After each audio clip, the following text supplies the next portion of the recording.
Hi, welcome. It's Zoe and Jo here, and today we're talking to you about drivers, which is something from the field of transactional analysis. And this is a concept that we use in coaching to help people to really understand their behaviour. So we all have drivers within us. There are 5, and we'll talk you through them in a moment. And drivers are a source of our behaviour of strength, but also our behaviour that can be unhelpful. And what happens when we're stressed or under pressure is that our driver gets activated. And when we're in an active driver state, as I said, it can bring out a source of unhelpful behaviour. So Jo, do you want to talk through what the 5 drivers are? And then we can do a short demo on how we might use them in coaching. Yeah, sure. So the 5 drivers that we all have are be perfect, be strong, please others, try hard, and hurry up. And even without us doing an explanation of those, I'm sure you've all got ideas as to what that means. We all have all of them when we're in our healthy state. When we get triggered into a stress state, we tend to have a couple that show up for us, and we get the less helpful characteristics of them. In our mind, in our unconscious mind, what is happening is, if my be perfect driver is showing up, unconsciously what's happening is I'm thinking, I am only okay in this situation if I am perfect, or if this is perfect. So it's a manifestation of I am not okay. And it's also an automatic thinking pattern that we get triggered into. And what we do as coaches is we're working with our clients to raise their awareness around what's the healthy version of them, what choices and options do they have from there, what are the automatic patterns that they can get triggered into, and how can they recognize them? Because once they recognize them and they have the awareness, then they can step back into what we call, within transactional analysis, let's call it TA, it's called the healthy state. And that's where you've got access to all of your knowledge, skills, and experience, and your solution focus. You can draw on all of those things. So that might be ringing a few bells for people. So I'll just repeat them there. Be perfect, be strong, please others, try hard, and hurry up. Yeah. So we won't go into the full detail of all of those drivers now, but what we will do is give you a short demonstration of how you would use these in coaching. And if you want to find out more about what transactional analysis drivers are, you can Google them. There's plenty of resources available. And if you're looking at some coaching training, we do cover this in our coaching training programs as well, on our level 5 and level 7 programs. So, Jo, let's think of a scenario where you're feeling stressed, you're coming to coaching, and let's talk about how we can use drivers in that context. Okay, let's talk about a situation where one of my children has got a health issue. Okay, excellent. So coaching session, give me a little bit of context, Jo, about what you're experiencing with your children at the moment, and what are you struggling with specifically? Okay, so come to our attention that there is an issue that needs to be dealt with, so a diagnosis that was a shock to us. The health professional we're not very happy with the health professional and their kind of interpersonal skills. Mm-hmm. They are making a referral for our child for more specialist intervention, and that's going to take some time. And in the COVID situation, so we need to make a decision about, do we change health provider and find somebody else, but not knowing, how do you know who's good or not? Or is it better to stay with the person that we're with and to kind of trust the fact that we'll get to see a specialist person and then make a change later on? Like, mm-hmm. How much change is best? So at the moment we are reflecting on what to do, and we're not taking any action right now apart from filling in the referral. So there is an element of stress because it's the health of my child, and it would be useful to explore this in the context of drivers. Yeah. So tell me a little bit more about how you're feeling about this situation. Feel a bit powerless. Mm-hmm. Or a bit disempowered. So I know we have the power. Well, we have the power to make a decision. We'd like to find another health professional, but we don't have the power to know if we'd have to join a waiting list there anyway. So I don't know if it is possible. Yeah. Feeling still shocked. Feeling confused because of the way the information has been shared with us and the strange interpersonal explanation and the way of dealing with, the patient. I think disappointed, because I feel like this feels worse as a result of the way that it's been handled. Okay. So what I'm hearing is this is a highly emotive issue for you, understandably, and you've got lots of questions, but also there's confusion, disappointment. So there's a lot in this space, is I think what I'm seeing. So I'm just going to introduce to you this concept of drivers. Now, as you know, when we're in a particularly stressed state, we can have a couple of dominant drivers show up. So those are be perfect, where everything needs to be dot the I's, cross the T's, absolutely perfect. Be strong, where you need to hold all, show no emotion, keep ploughing through, carry all the load yourself. Don't ask for help. So it's be perfect, be strong. Please others, where you attend to the needs of others and look out for them, but tend to neglect your own.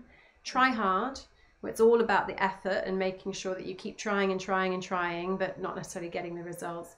And hurry up, where you feel the need for everything to be done at pace. So when you reflect on the situation that you're in now, do you see any of those drivers showing up for you in a dominant way? Well, I know that Be Perfect is one of my go-to places. And I think in that situation, I want I want all of the information, and I want to make sure that we're doing everything that we can along the way. And I don't want to feel like, I suppose I do want it to be perfect in an imperfect situation. And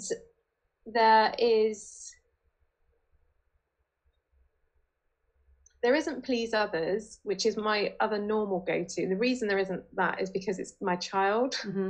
So when it comes to a child, it's like, I'll do, you do anything for your child. So that's not there. There is some be strong, because it's kind of enforced be strong. But at the same time, creating space to have the conversation and talk about, how we're feeling. But the real level of feeling requires a blanket of be strong on it. Yeah, okay. So some be perfect and some be strong.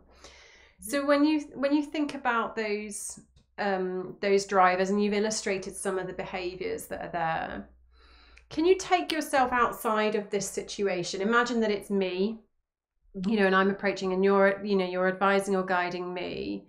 How would you approach this situation outside of that driver state? Like, can you see what advice and guidance you might give me? It's hard when you're in a driver state to think about being outside of a driver state.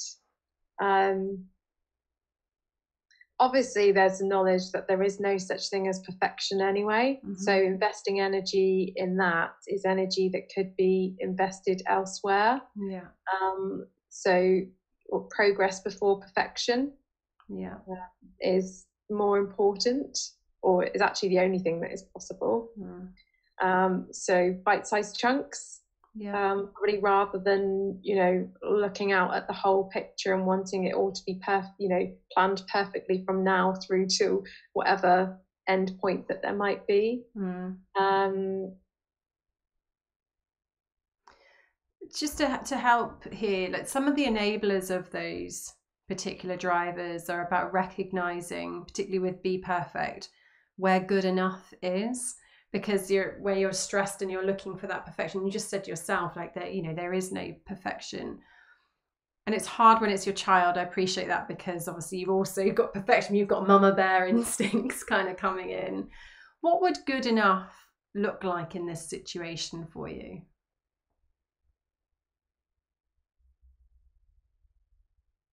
I think for me, it comes back to the relationship with the health professional. Like, nobody can control the health issue. That's just something that's arisen. But I guess it comes back to the relator, like, and my values. So it's really important for me that the relationships I have in my life are warm. So what I mean by that is safe, trusting, caring, and those needs aren't being fulfilled in that relationship. So even if it is really bad news, news that you don't want to hear, it's the way that it's delivered that has a massive impact on the emotions that are triggered for me, for my child, in my family. So I think that, that sort of creates a priority for changing professional. Yeah. As a matter of urgency. Yeah, okay. So recognizing that good enough for you relies on the relationship and noticing that you're not getting that. So it's important to look elsewhere for it. And then if we bring in the be strong, which, antidotes for that are to encourage, when you're in that driver state, to recognize the emotions that you're experiencing and ask for help. Where might you ask for help in this situation?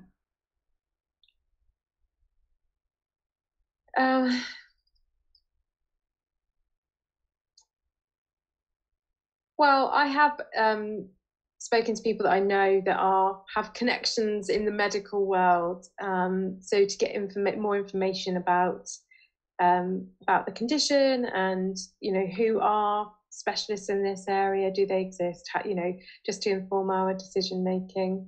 I think it's just having a space like we do in our the relationship, to be able to talk honestly about how we feel, to be able to show emotion, and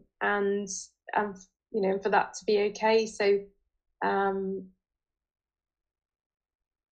just having somewhere to let it out, I think, is important. Yeah, okay.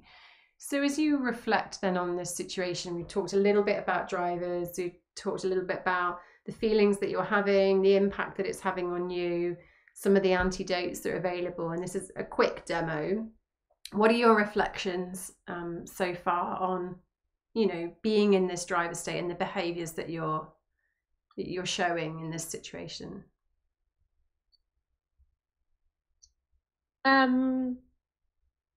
I think part of what drivers does is it normalizes the behavior. Like, these are normal reactions that we have, that are our kind of default automatic thinking patterns, and it can be hard to recognize them when you're in it. So it's useful to be reminded as to how that might be interrupting your kind of more resourced state, and it creates a more manageable course of action in the short term. And obviously, in the situation we're talking about, thinking about, what support or help do you need, and acknowledging that as something that is a need and that is healthy to do. So it's that, how do you get out of this, how do you get out of your own way in these situations? Yeah.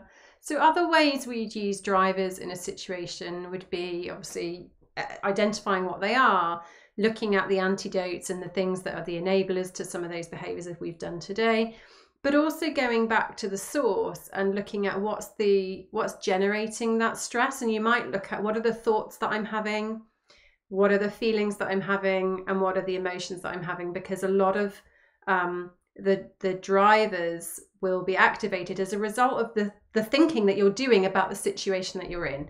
So we haven't done this today, but I should imagine there's a lot of catastrophizing going on inside Jo's head about this issue, which is generating lots of emotions, and there's that interconnection. So you'd weave that in.